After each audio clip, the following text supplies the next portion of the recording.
Okay, today we're talking about generalized least squares.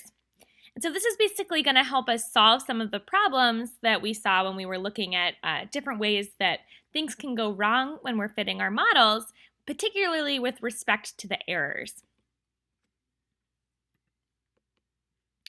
So far, we've assumed that the variance of epsilon is equal to sigma squared times the identity matrix. And so this is a major assumption of least squares. It needs to be true for our inferences to be valid. So when is this assumption wrong? What kind of circumstances have we talked about so far where this assumption isn't true? Well, sometimes the errors have non-constant variance. And how would you know if that's the case? Well, you can look at that residuals versus fits plot that we talked about when we were talking about assessing our models. And often you'll recognize that non-constant variance as sort of looking like some fanning across your plot, or basically just that the variability across the plot is not constant. So there's not a constant variance across your errors. And another problem that we talked about is when you have correlated errors, and so sometimes your errors are correlated. And this also is going to cause a problem if we're trying to draw inference from our least squares regression models. So fortunately, there's a solution. When you see these problems, one thing you can do is you can fit a generalized least squares model instead. So let's talk about what that actually is. So the big crux of it is that instead of assuming that the variance of epsilon is sigma squared times the identity, you can assume that the variance of epsilon is sigma squared times some big sigma. So basically, you allow for both correlated errors and also the potential for non-constant variance. And so in this formulation, sigma squared is still unknown. This is the absolute scale of the variation. But this big sigma is known, and that's the correlation and relative variance between the errors. And so you would sort of assume that you know kind of what the correlation or the structure is that you'd like to be modeling. And we're going to talk about kind of that piece in the next class about how to actually implement this. But today we're going to sort of get into the theory a little bit of why this works. And it's going to be kind of fun because you're going to be able to apply a lot of the concepts that you've been building up to throughout this class to be able to prove why this works yourself, which I think is kind of neat. So this is how this works. We can basically decompose the big sigma into two components, S and S transpose.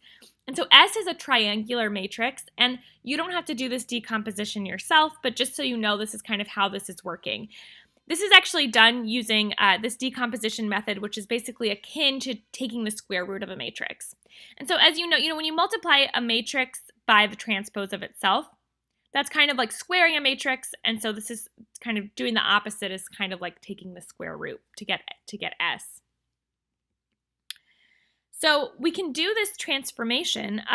We can do a transformation of our original least squares model that uses this quantity and uses the fact that we can take this square root, or this sort of decomposition of this quantity, to be able to transform our linear model to make it work under these settings. And so let me just show you what I mean by that. So normally when we're fitting least squares regression, of course, this is the model that we fit, y equals x beta plus epsilon.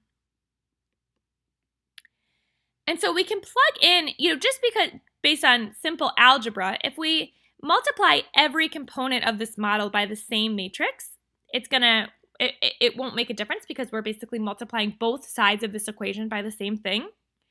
And so what I'm doing here is I'm going to multiply both sides of the model by S inverse, where S, again, is a triangular matrix that's essentially the matrix equivalent of taking the square root of this big sigma, where that big sigma is our assumed variance structure of this model. So we're going to multiply everything by this S inverse. And now I'm going to say I'm estimating this new quantity. So instead of our equation being y equals x beta plus epsilon, when I've multiplied any of these components by S inverse, I'm going to kind of call them this y y prime. And so y prime here is just equal to S inverse times y. X prime here is equal to S inverse times x. And epsilon prime here is equal to S inverse times epsilon. So this still looks like the model that we're used to. And if we regress our y on x, or our y prime on x prime, it's the equivalent of fitting this second model here that I've just shown. Okay, so let's look at some properties of this new model that we're going to be fitting. And because it's just a transformation, it turns out things are going to work out pretty nicely. But let's kind of work those out and prove them for ourselves.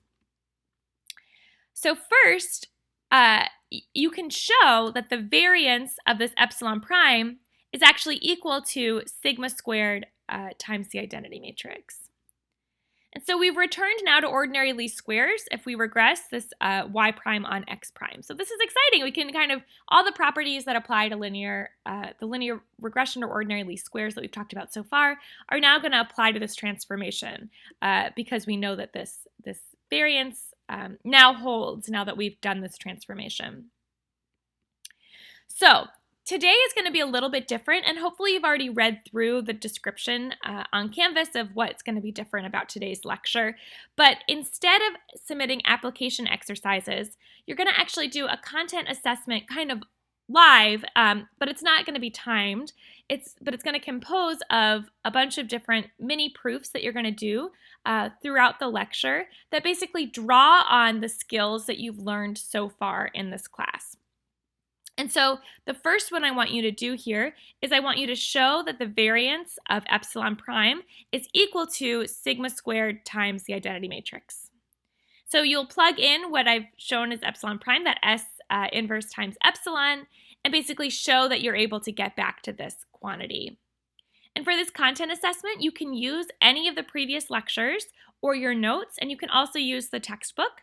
But I don't want you working with anyone else in the class on this because this is a content assessment to sort of see how you were able to put together the pieces that we've learned so far in class in this new setting.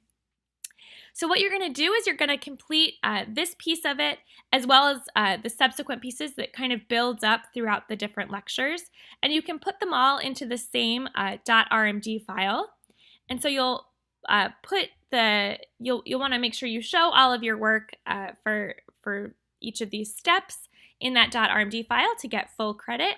And then once you finish the lecture, you'll upload that HTML file as this week's content assessment. So this is not going to be timed because it involves kind of a lot of different proof pieces. This content assessment you'll have all the way until the deadline to do it, so you won't have to actually have it timed. Okay, so go ahead and work that out, and then come back to the next lecture.